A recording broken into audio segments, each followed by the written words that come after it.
성경 말씀 역대하 26장입니다. 역대하 26장을 보시겠습니다.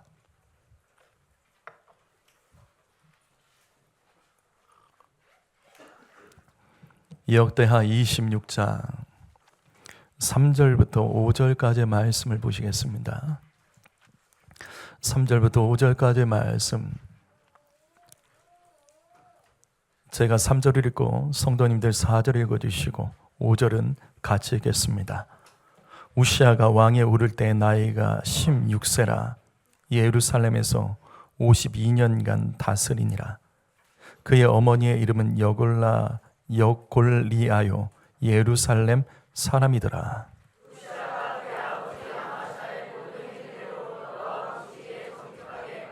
다같이 하나님의 묵시를 밝게 하는 스가랴가 사는 날 하나님을 찾았고 그의 여호와를 찾을 동안에는 하나님이 형통하게 하셨더라. 아멘. 형통할 수 있습니다. 두 번째 말씀입니다. 엊그제 송구영신 예배 시간에 형통할 수 있습니다 라는 제목으로 말씀을 들었습니다. 저는 2026년 목회의 가장 중요한 핵심을 그동안 기도했던 것들이 성취되고 열매 맺는 것을 위해서 제가 힘쓰고 그렇게 기도하겠습니다.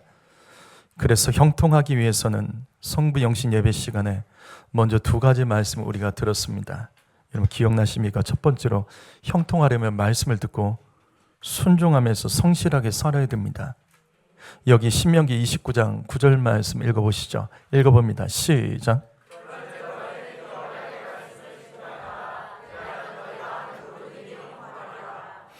성경에는 형통의 순서가 있습니다. 이 말씀은 우리가 말씀을 듣고 들은 말씀대로 순종하는 것과 내가 인생을 살아가면서 해야 할 일이 각각 구분됨을 말씀합니다. 무슨 말이냐면 성도는 말씀 듣고 그 말씀에 순종하는 삶도 살아야 하지만 그게 다가 아닙니다. 학생들은 공부 열심히 하세요. 아버지들은 당연히 가정을 위해서 열심히 일하며 돈 버셔야 됩니다. 어머니들은 어머니로서 남편과 자녀를 위해서 해야 될 일, 가정에 여러 가지 일들이 있습니다. 그거 성실하셔야 됩니다. 그런데 말씀 듣고 순종하는 것이 먼저입니다. 무슨 말이냐면 학생들 시험 기간이라고 예배 빼먹지 마세요. 그래도 예배가 먼저입니다. 아버지들 돈 열심히 벌겠다고 열심히 벌면서 피곤해서 예배 못 드리겠다, 예배 시간을 준다, 아닙니다. 예배가 먼저입니다. 어머니들 가정에서 여러 가지 할 일이 있지만 예배 미루시면 안 돼요. 예배하셔야 됩니다. 말씀 듣고 순종하는 것이 먼저라고요. 그리고 자신에게 주어진 일을 열심히 하면 하나님께서 우리에게 하시는 모든 일을 형통하게 해주시겠다는 말씀입니다. 성도 여러분, 내가 열심히 한다고 다 잘 되는 건 아니에요. 세상에는요, 가난한 사람들은 열심히 안 해서 가난해진 건 아닙니다. 열심히 해도 안 되는 사람들이 있어요. 열심히 살아도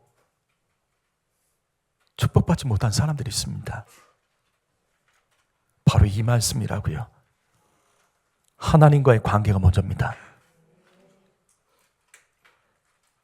그래서 하나님이 하실 일도 있지만 우리가 해야 될 일도 있는 거고, 그것이 바로 말씀의 순종이라는 것을 절대 잊지 마십시오. 두 번째로 형통하려면 용서하고 용납하고 넘어갈 줄 알아야 된다는 우리 성구영신 예배 말씀 들었습니다. 인생은 언제나 내 뜻대로 되지 않습니다. 이 말씀 보십시오. 요셉은 그 가정에서 사랑받던 아들입니다. 아버지에게 얼마나 사랑을 받았는지. 근데 형들이 시기하여 인신매매하여 노예로 팔아먹습니다. 형들이 동생을 노예로 팔아먹었습니다. 갑자기 요셉의 인생이 추락합니다. 그런데 놀라운 것은 요셉이 그렇게 노예로 팔려서 애굽으로 떨어져 나갔지만 갑자기 하나님께서 요셉과 함께 하심으로 요셉이 형통하게 됐다는 이 말씀 놓치지 마십시오. 이 말씀의 핵심은 바로 이거죠. 왜 하나님이 요셉과 함께 하셨을까? 도대체 하나님은 어떤 사람과 함께 하시고 어떤 사람을 도와주실까? 이게 이 말씀의 질문입니다. 하나님의 임재, 하나님의 임마누엘은 언제나 합법적입니다. 이걸 놓치시면 안 돼요. 이 말씀 착각하시면 안 돼요. 요셉이 불쌍하고 억울한 일 당해서 하나님께서 도와주셨다. 그렇게 해석하면 세상에 억울하고 불쌍한 사람은 한 명도 없는 거예요. 왜? 하나님이 다 도와주시니까. 그게 아니죠. 우리 주변 보면 어떤 사람은 억울하게 살다가 억울하게 끝나는 사람이 있습니다. 어떤 사람은 불쌍하게 살다가 불쌍하게 끝나는 사람이 있습니다. 근데 요셉은 아니었다고요. 노예로 팔려갔는데 바로 이어지는 2절과 3절 말씀 보면 갑자기 하나님께서 요셉과 함께 하시고 요셉을 축복하셨다는 겁니다. 그렇다면 여기 이유가 있는 거죠. 하나님이 요셉과 함께 하셨다면 요셉은 하나님이 함께 하실 만한 선한 사람이었기 때문입니다. 무슨 말이냐면 요셉은 자신을 팔아먹었던 그 형제들을 향하여 복수하겠다는 마음으로 살지 않았다는 거예요. 요셉은 기도할 때 하나님, 나 팔아먹은 형들 원한 갚아주십시오. 그들에게 보복하게 해주십시오. 그런 기도하지 않았다는 겁니다. 요셉은 형들을 용서했고 용납했으며 그냥 넘어갈 줄 알았기 때문에 하나님께서 그의 기도 가운데 선하게 여겨주시고 그를 인도해 주신 겁니다. 요셉은 여기까지 인도하신 하나님의 선한 뜻을 믿고 상처 타령하지 않고 상처에 묶여있지 않고 기도했기 때문에 그 모든 사정을 아시는 하나님께서 그의 태도를 존귀하게 여기셔서 그를 형통의 복으로 역전시켜 주신 겁니다. 바로 이겁니다. 전도서 7장 14절 말씀 읽어보죠. 읽어봅니다. 시작.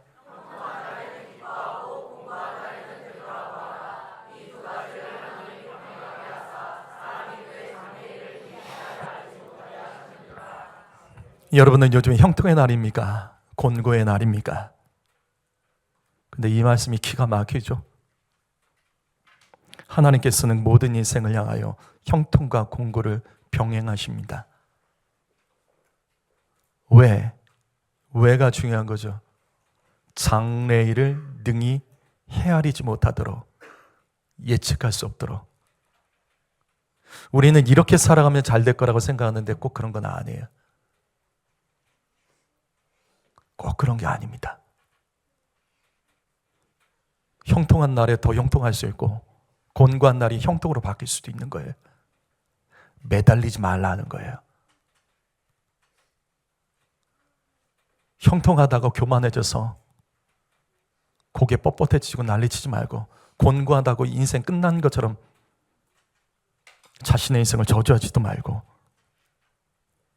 인생을 살다가 형통해도 내 주변을 돌아볼 줄 알고 곤고해도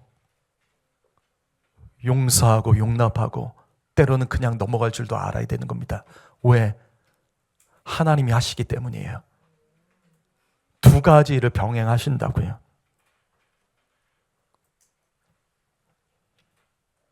우리는 다만 이것만 기억하시면 돼요. 시편 66편 18절 말씀 읽어보죠. 읽습니다. 시작.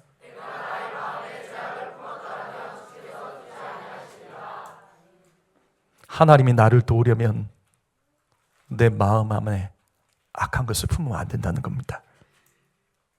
제가 이 말씀 전하면서 다윗과 사울왕의 비유를 드렸죠. 다윗과 사울의 이야기에서 사울은 망합니다. 다윗이 승리합니다. 이유가 무엇일까? 이유가 무엇일까? 다른 거 아니에요.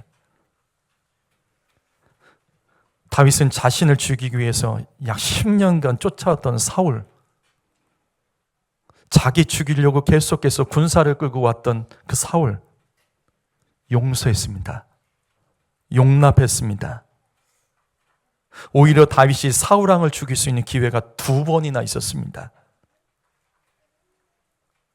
근데 다윗이 아무 일 없듯이 넘어가 버렸습니다.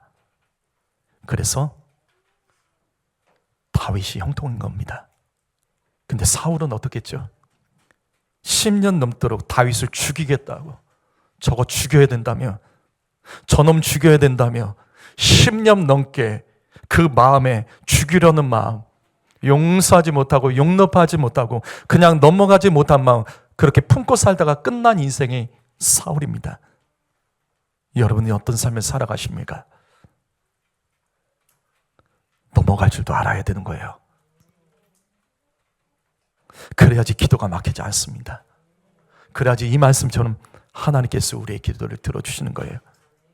남편 여러분, 아내를 더 사랑하고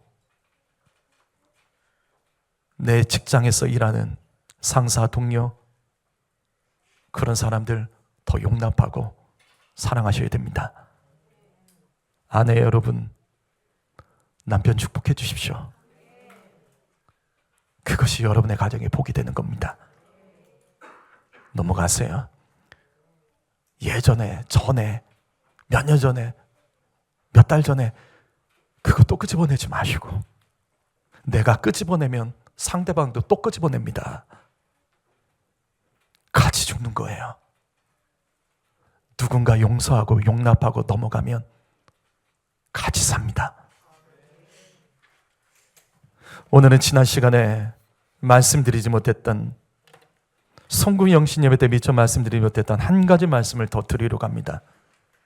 형통하려면 어떻게 해야 되지? 형통하려면 어떻게 될까? 간단하죠. 늘 정답은 똑같습니다. 기도해야 됩니다. 정말 성도 여러분, 기도해야 됩니다. 오늘 말씀 보시죠. 우시야 왕이라는 왕이 있습니다. 남유다의 왕입니다. 솔로몬 왕 이후에 이스라엘을 가장 넓은 영토로, 강대국으로 만들었어요. 왜? 하나님께 복을 받았기 때문에. 그 왜 이 사람은 하나님께 복을 받았을까? 지금 여기 말씀 나와 있죠. 여호와 보시기에 정직했더라. 하나님 보시기에 옳았다는 거예요.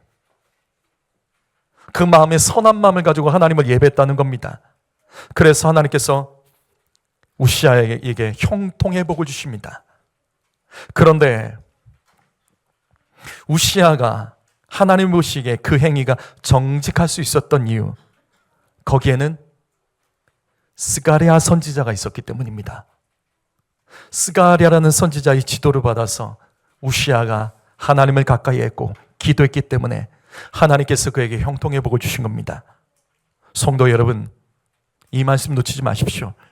여러분 주변에 하나님 가까이 해야 된다, 예배해야 된다, 기도해야 된다 분명히 가르쳐주는 스가랴 선지자가 있다면 여러분 그 사람 꼭 따르세요. 우시야처럼 꼭 따르십시오. 하나님께서 나와 내 가정을 형통하게 하도록 붙여주신 분입니다. 그런데 문제가 생깁니다. 스가랴 선지자가 빨리 죽었습니다. 스가랴 선지자가 죽자 더 이상 우시야가 하나님을 찾지 않았다라고 성경은 기록합니다. 그리고 성경은 이렇게 말씀합니다. 여호와를 찾을 동안에는 하나님이 형통하게 하셨더라. 성도 여러분, 이 말씀이 정답입니다.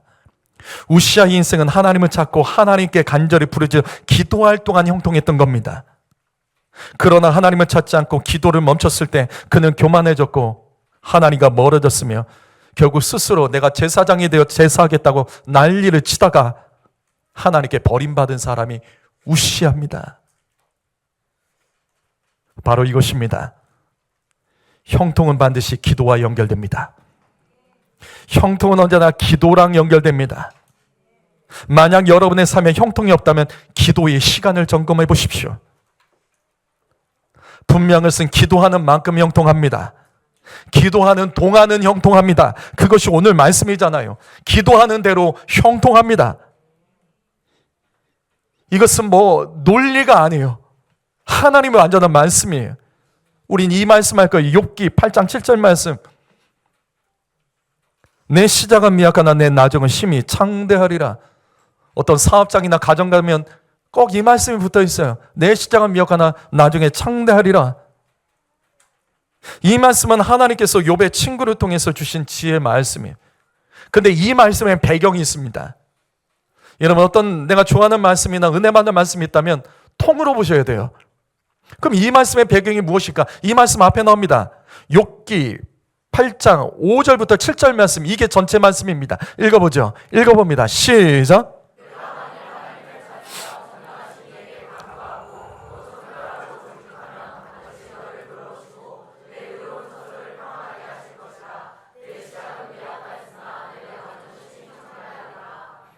그냥 성경은 누구에게나 너 앞으로 잘 될 거야 이런 건 없어요. 너 그냥 잘 될 거야 이런 건 없습니다. 하나님이 하실 일이 있지만 우리가 해야 될 일이 있는 거예요. 여기 평안이란 단어를 놓치지 마십시오. 히브리어로 형통입니다. 그래서 예전 개역 한글 성경에서는 형통으로 이 말씀이 기록되어 있었어요. 형통과 창대 축복은 하나님을 찾고 기도할 때 하나님이 주시는 거예요. 그냥 세상에 잘 되는 건 없다고요. 하나님 보시기에 옳아야 됩니다. 하나님을 찾고 주님의 도움을 구하는 자, 하나님은 그 사람을 형통하게 하시고 창대의 복이 있도록 도와주십니다. 그래서 기도하면 형통해지고 창대해집니다. 이것이 그리스도인의 상식이어야 합니다. 이것은 송구 영신 예배 때 다니엘도 마찬가지입니다.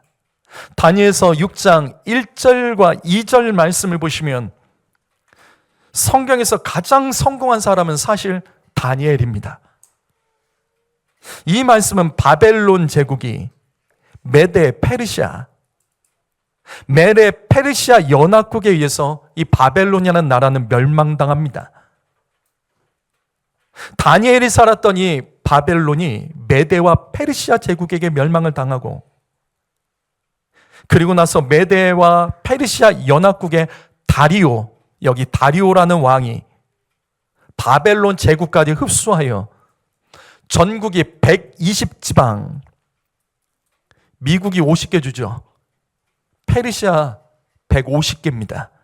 150개 지방이 나눠지고 그 넓은 땅 다스리기 위해서 총리가 3명을 세워둡니다. 3명. 전 세계에서 총리 3명 있는 나라 있나요? 없습니다. 예전에 그 페르시아가 얼마나 넓은 땅이었는지 총리를 3명을 세웠는데 그 중에 한 명이 다니엘이에요. 신기한 일이 벌어진 거죠. 이후의 말씀 보면 다리오 왕은 자신이 멸망시킨 바벨론 제국의 총리였던 다니엘이에요. 이 사람을 3명의 페르시아의 총리로 세우고 3명 중에 1명을 세우고 수석으로 임명합니다. 다니엘이 제일 높은 사람이 된다고요.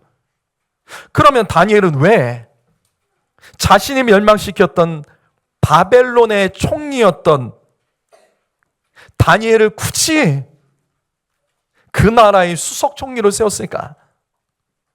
이 말씀에 나와 있는 것처럼, 이 말씀 마지막에 나와 있는 것처럼 다니엘은 그가 하는 일마다 손해가 없게 했다는 거예요. 무슨 말이냐면 다니엘은 하는 일마다 형통했다는 겁니다. 그래서 다리오 왕이 다니엘을 버릴 수가 없었던 거예요. 그래서 그를 꼭 붙잡고 한때 적국의 총리였던 자를 새로운 나라의 총리로 임명한 겁니다. 자, 그러자 어떤 일이 벌어졌을까? 어떤 상황이 벌어졌을까? 다니엘은 높아지니까 당연히 시기하는 사람들이 생기죠. 다른 총리들과 페르시아의 관리들이 어떻게 하면 다니엘을 끄집어내릴까 흠을 찾고 그를 쫓아낼 길을 찾지만 아무 그릇 때문이나 흠이 없는 거예요. 그런데 당시 다니엘에게 한 가지 습관이 있었습니다. 그 습관이 뭐죠? 이 다니엘을 관찰하니까 흠을 잡을 게 없어요. 그런데 이 사람의 반복적인 습관이 하나 있었던 거예요. 그게 뭐냐면 아침, 점심, 저녁 꼭 자기 집에 가서 기도를 하는 겁니다. 바로 이거구나. 야, 이거면 다니엘 죽일 수 있겠다. 그래서 다음 말씀 보면 법을 하나 만듭니다. 나라의 모든 총리들과 또 관리들이 모여서 왕에게 법을 하나 만들자라고 말해요. 그 법은 뭐냐면 30일짜리 법이에요. 세상에 30일짜리 법을 하나 만들어요.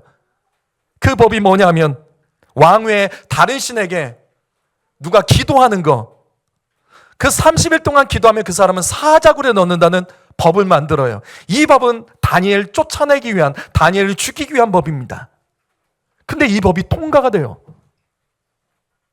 그런데 우리는 이 말씀의 결론을 잘 압니다. 그럼 다니엘은 어떻게 해야 될까? 다니엘은 어떻게 될까? 6장 10절 말씀 읽어보죠. 읽어봅니다. 시작.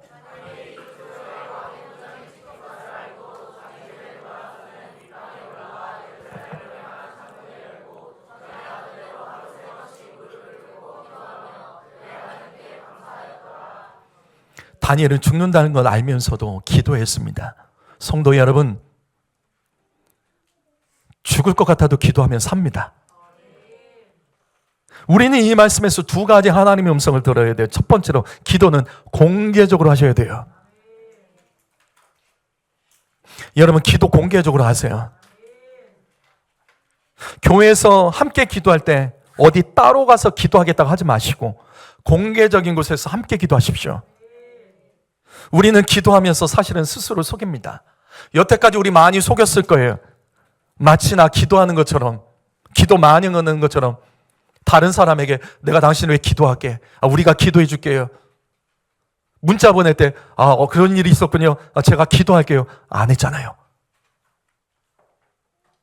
기도를 과장하고 거짓말하는 거, 성도들이 짓는 죄 중에 가장 많이 하는 죄 중에 하나입니다. 공개적으로 하셔야 돼요. 그리고 기도 시간에 왔다 갔다 하지 말고, 남들 기도할 때 핸드폰 들고 나가는 사람들이 있어요. 우리는 알아요, 누군지. 남들 기도할 때 꼭 나가고 물 마시러 가고 화장실 간 사람이 있어요. 그 사람이 꼭 그렇게 합니다. 그렇게 하시면 안 돼요. 공개적으로 정직하게 기도하셔야 되는 거예요. 그러면 형통합니다. 또한 우리는 오늘 말씀에서, 이 말씀에서 두 번째 하나님 음성을 들어야 돼요. 기도는 감사해야 되는 거예요. 기도할 때 짜증내지 마세요. 누가 기도하자고 말할 때 짜증내지 마세요. 자녀들, 부모들이 기도하자고 말할 때 짜증내지 마세요. 기도는 감사해야 되는 거예요.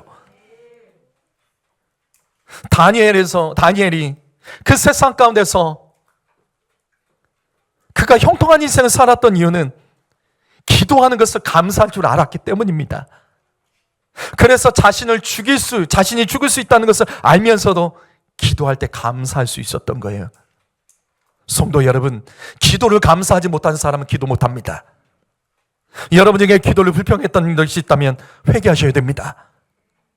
그거는 불평한 것을 끝나는 것이 아니라 하나님께서 나의 인생을 도와주시려고 하는 때마다 내가 그것을 스스로 거절한 거예요. 그리고 나의 인생은 왜 그런지 그렇게 신세한탄하지 마세요. 기도하셔야 됩니다. 정말 기도하셔야 됩니다. 그래서 이 다니엘서, 이 말씀의 결론, 다니엘서 6장, 이 다니엘서 6장의 마지막 절이 우리가 송구영신 예배에서 봤던 이 말씀이에요. 다니엘이 다리오 왕의 시대와 바사 사람 고레스 왕의 시대 형통하였더라. 성도 여러분, 시대가 변해도 다니엘은 형통했습니다. 왜? 우리는 이 말씀의 앞에 걸 봤잖아요. 기도했기 때문에 형통한 겁니다. 공개적으로 기도했기 때문에 형통한 것이고, 기도를 감사했기 때문에 형통했던 것입니다. 성도 여러분, 기도하면 반드시 형통합니다. 출애굽기 17장 11절 말씀 읽어보죠. 이 말씀 읽어봅니다. 시작.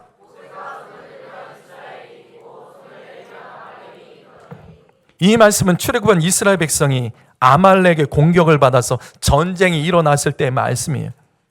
당시 이스라엘은 이집트에서 노예 생활을 하다가 탈출했기 때문에 무기도 없고 전쟁을 할 줄도 몰라요. 그러나 아말렉은 달라요. 아말렉은 싸움을 좋아하는 광야의 약탈자들입니다. 이 사람들은 싸움에 아주 능한 사람들이에요. 그래서 이 사람들과 전쟁에서 이스라엘이 이길 수가 없죠. 바로 그때 모세가 산에 올라가서 하나님께 두 손 들고 기도했습니다. 근데 손을 올려서 기도하면 이스라엘이 이기고 손을 내리면 아말렉이 이겨요. 아니, 뻔히 이스라엘이 진다는 걸 알면서 어떻게 손이 내려올까? 손이 내려왔다는 거 그만큼 힘들었다는 거예요. 오랜 시간 손 들고 기도했고 결국 모세가 지치자 말씀해 보면 아론과 훌이 모세 팔을 같이 붙들어주고 기도해서 이스라엘이 승리합니다. 여러분, 이 말씀은 단순히 이스라엘이 아말렉을 기도로 이겼다라는 것을 우리에게 말씀하시는 것이 아니에요. 여기 이 말씀은 깊은 뜻이 있습니다. 하나님 앞으로 이스라엘 백성들이 가나안에 들어가서 그 땅을 정복할 때 가나안에 들어가서 승리하고 형통할 수 있는 비결을 가르쳐 주시는 거예요. 이 말씀은 하나님께서 우리가 인생을 살아가면서 여러 가지 전쟁 가운데 있을 때 어떻게 하면 승리하고 어떻게 하면 형통하는지 그 비결을 가르쳐 주신 것입니다. 손 들고 기도하라. 사랑하는 성도 여러분, 여러분의 요즘에 다니엘의 사자굴은 무엇입니까? 여러분의 인생에 요즘 이 말씀의 아말렉은 무엇입니까? 여러분은 어떤 사자굴과 어떤 아말렉을 만나서 고통을 당하고 계십니까? 어떤 문제의 사자굴, 어떤 문제의 아말렉을 만나셨습니까? 성도 여러분, 인생을 살다가 사자굴에 던져지고 만나지 말아야 될 아말렉을 만나서 싸움이 벌어져서 괴로운 일이 있어도 형통하려면 기도하면 됩니다. 기도할 때 형통해집니다. 그래서 디모데전서 2장 8절 말씀 읽어봅니다. 시작.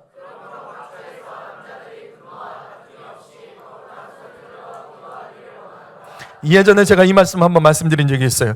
이 말씀에서 우리가 해석해야 될 그 각처라는 단어예요. 이 각처라는 구절을 놓치지 마십시오. 이 각처는 헬라어로 두 가지 뜻이 있습니다. 합성어예요. 무슨 뜻이냐면 모든 장소, 모든 지위, 위치란 뜻이에요. 그러면 이 말씀이 이제 이해가 더 되죠. 이 말씀이 조금 더 깊이 이해가 되죠. 사랑하는 성도 여러분, 특별히 아버지 여러분, 어떤 장소이든지 다투지 마십시오. 모세처럼 손들고 기도하십시오. 그러면 그 장소가 형통해집니다. 성도 여러분, 특별히 아버지 여러분, 내가 어느 위치에 있든지, 내가 어느 지위를 갖든지 절대 투덜거리지 말고, 화내지 말고, 혈기 부리지 말고 모세처럼 두 손 들고 기도하십시오. 그러면 내가 어느 위치, 어느 지위에 있든지 그 사람은 형통합니다. 가정을 위하여 기업을 만들며 일하는 아버지 여러분, 정말 이 말씀 놓치지 말자고요. 머리 굴리지 말고, 그만 거짓말하고, 그만 핑계대고, 어느 장소, 어느 위치, 지위에서든지 기도하면 형통합니다. 아버지가 살아야 되기 때문에 이 말씀을 주님께서 주신 거예요. 아버지가 살아야 가정이 삽니다. 아버지가 기도하면 그 가정은 형통합니다. 그것이 바로 이 말씀입니다. 느헤미야 1장 2절부터 4절까지의 말씀이 있습니다. 구약 성경의 느헤미야의 시작이 바로 이렇게 시작됩니다. 느헤미야 시작은 바벨론 포로기 안으로 예루살렘에 돌아간 유대 백성들, 이제 하나님의 말씀이 성취되어 포로되었지만 이제는 자유하게 내 나라에 가서 다시 나라를 세우겠다 했던 유대 백성들, 근데 그 유대 백성들의 소식을 느헤미야가 듣게 됩니다. 막상 포로 기한을 통해서 예루살렘에 돌아갔는데 그들이 거기서 고통을 당하고 어려운 처지에 있는 것, 그 소식을 느헤미야가 듣는 것, 여기서부터 말씀이 시작됩니다. 그래서 느헤미야가 내 동포들, 내 동족들, 예루살렘에서 고통당하는 내 동족들을 보면서 그들의 이야기를 들으면서 너무 괴로워하며 너무 슬퍼서 수일 동안 울면서 하나님 앞에 금식 기도하는 내용으로부터 느헤미야가 시작된다고요. 그리고 느헤미야의 기도가 마무리가 어떻게 되냐면 바로 11절입니다. 11절 말씀 읽어보죠. 11절 말씀 있습니다. 시작.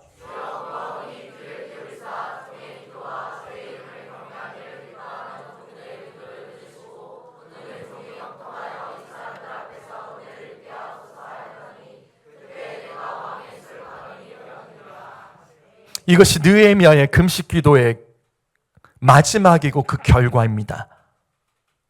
느헤미야의 기도의 핵심은 바로 이겁니다. 하나님, 나를 형통하게 해주십시오. 하나님, 나 형통하게 해주십시오. 왜? 예루살렘에 있는 내 동족들 합법적으로 돕고 그들을 지켜줄 수 있도록 주님, 나를 형통하게 해주십시오.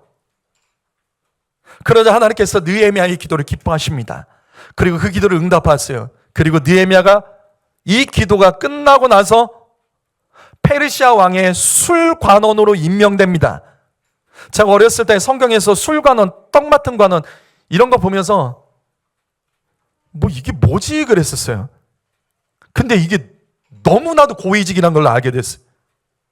당시에는 왕을 독살하는 사람들이 많이 있었어요. 그래서 왕은 자신의 독살을 막기 위해서 자신이 가장 믿는 사람에게 먹을 걸 맡기는 거예요. 먹을 걸 맡은 사람이 떡 맡은 사람이고, 마실 거를 맡은 사람이 술 맡은 관원이에요. 그래서 술 맡은 관원, 떡 맡은 관원은 왕이 가장 신뢰할 수 있는 사람, 항상 왕의 옆에 붙어있는 사람입니다. 그리고 다른 관리들이 함부로 하지 못하도록 관직을 굉장히 높게 올려버리는 거예요. 그래서 누구도 쉽게 흔들지 못하도록. 그런데 하나님께서 느헤미야의 기도를 들으시고, 이 느헤미야가 정말 전혀 생뚱맞게 페르시아 왕의 옆으로 갑니다. 술관원으로 왕이 마시는 모든 음료, 물, 이런 것들을 관리하고 왕의 생명을 지켜준 자로서 쓰임받게 되는 거예요. 이렇게 느헤미야가 왕의 술관원으로 가서 4개월 후에 어떤 일이 벌어지냐면, 느헤미야가 왕에게 말해요. 나에게 소원이 있다. 사실은 내 동족이 이런 어려움을 당하고 있는데 나를 예루살렘에 보내줘라. 왕이 느헤미야를 얼마나 신뢰하고 그를 믿었는지 바로 느헤미야를 예루살렘 총독으로 임명합니다. 그래서 느헤미야가 술 맡은 관원에서 예루살렘 총독이 돼서 많은 군대와 물자를 가지고 예루살렘에 직접 가서 고통받는 자신의 동족들을 합법적으로 돕고 괴롭히는 자들을 합법적으로 막으며 예루살렘을 다시 재건한 사람이 바로 느헤미야입니다. 이처럼 느헤미야는 형통으로 유대의 동족과 예루살렘을 살려냅니다. 성도 여러분, 바로 이것입니다. 사명감을 가지고 형통을 구하십시오. 여러분, 그냥 나 잘되게 해주십시오, 그것이 아니라 사명감을 가지고 형통을 구하십시오. 제가 교회에서 기도하는 몇 분들이 있어요. 많은 분들이 있지만 몇 분이 있어요. 학생들 중에도 있고요, 청년들 중에도 있고요, 장년부 중에도 있습니다. 그들에게 제가 구하는 것이 있어요. 학생들에게 정말 하나님 그들에게 지혜 달라고 구하는 학생들이 있어요. 하나님 또 우리 청년들에게 이 청년들 정말 좋은 직장 갈 수 있도록 이 아이들의 길을 열어달라고 구하는 자가 있어요. 성도들 중에 정말 하나님 기업에 축복 달라고 제가 구하는 분들이 있어요. 왜? 다른 거 아니에요. 사명을 위해서 제가 구하는 것 뿐입니다. 하나님 쓰임 받아야 됩니다. 저 사람 쓰임 받아야 됩니다. 하나님 나라를 위하여, 하나님 영광을 위하여, 선교를 위해서 쓰임 받아야 됩니다. 그래서 그의 직업을 축복해 주시고 그의 공부를 축복해 주시고 그의 직장을 축복해 달라고 제가 기도하는 사람들이 있습니다. 성도 여러분, 사명감 가지고 형통의 복을 구하십시오. 느헤미야의 복 하나님께서 동일하게 주신 줄 믿습니다. 뜨겁게 구할 줄 알아야 된다고요. 그래서 시편 81편 10절 말씀, 내 입을 크게 열라 내가 채우리라. 오늘 여러분 입 크게 여셨습니까? 찬양할 때 입 크게 여셨습니까? 기도할 때 입 크게 여셨습니까? 아직도 입 꼭 다물고 있는 사람 있죠? 내 입도 열지 못하는데 하나님께서 어떻게 그 인생을 열죠? 내 입술도 열리지 않은 사람을 어떻게 하나님께서 열죠? 마음이 안 열려서 그렇다? 먼저 입부터 여세요. 마음이 열리지 않아도 입부터 여세요. 입술부터 바꾸셔야 됩니다. 마음 따라가지 마세요. 마음은 언제나 완전하지 않아요. 마음은 우리를 속일 때가 있어요. 마음은 언제나 온전하지 않다고요. 그거와 상관없이 내 입술이 하나님을 향하여 크게 열려져 있으면 하나님 반드시 채워주시겠다라고 약속하셨습니다. 성도 여러분, 당장 우리가 할 수 있는 일을 하셔야 됩니다. 입술 여는 건 할 수 있어요. 입술 여셔야 됩니다. 크게 찬양하십시오. 크게 기도하십시오. 큰 소리로 말씀을 읽으시고 아멘 좀 하세요. 입만 크게 열어도 하나님께서 채워주신다고 말씀하시잖아요. 불평하는데 큰 소리 내지 말고, 열받았다고 소리 지르지 말고, 하나님을 향해서 하나님 앞에서 소리를 낼 수 있을 수는 없을까요? 시편 122편 6절 말씀, 예루살렘을 위하여 평안을 구하라. 예루살렘을 사랑한 자는 형통하리로다. 예루살렘의 평안을 위하여 기도하면 형통하다고 하나님께서 말씀해 주셨습니다. 여러분, 내 마음, 내 문제만을 가지고 기도하면 안 됩니다. 내 문제, 내 처지만을 해결해 달라고 기도하면 안 됩니다. 이 말씀 보십시오. 이타적으로 기도하셔야 돼요. 이타적으로 기도할 줄 아셔야 됩니다. 이타적으로 기도하면 하나님께서 형통의 복을 주십니다.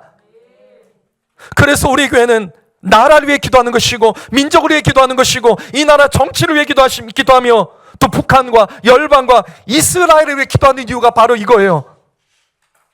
이타적으로 기도하면 하나님께서 형통하게 하십니다. 기도하는 크기가 넓을수록 주님께서 넓게 우리를 축복하신다는 겁니다. 성도 여러분, 그래서 올해 교회 표어는 더 받을 복을 구하는 교회예요. 기도해야지 복 받습니다. 입을 크게 열면 하나님께서 채워주십니다. 더 크게 더 많은 복을 구하며 나가십시오.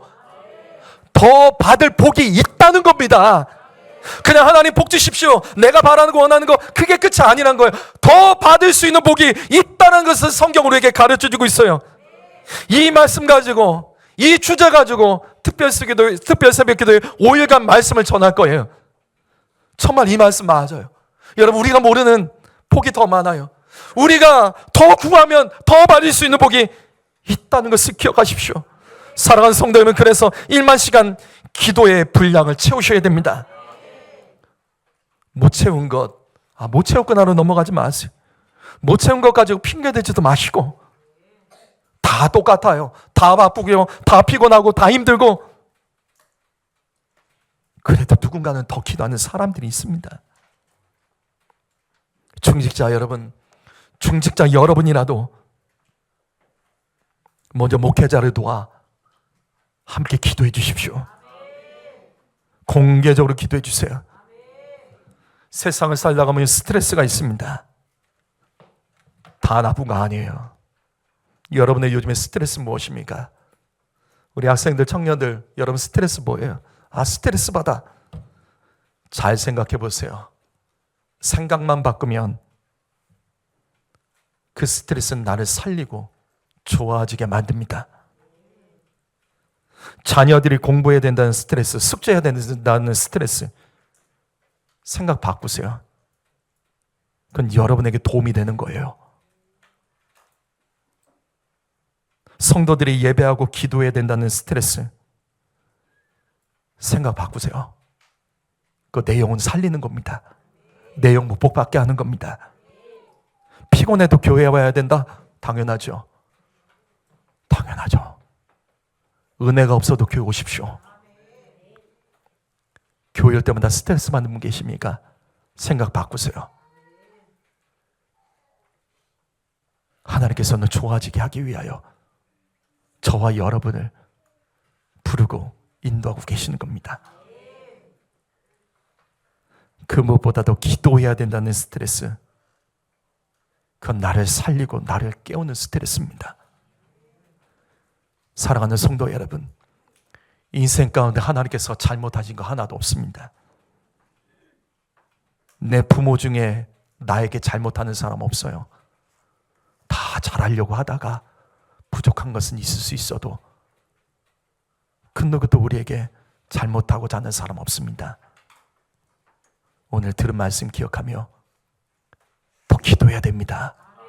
기도하면 승리할 수 있습니다. 기도하겠습니다.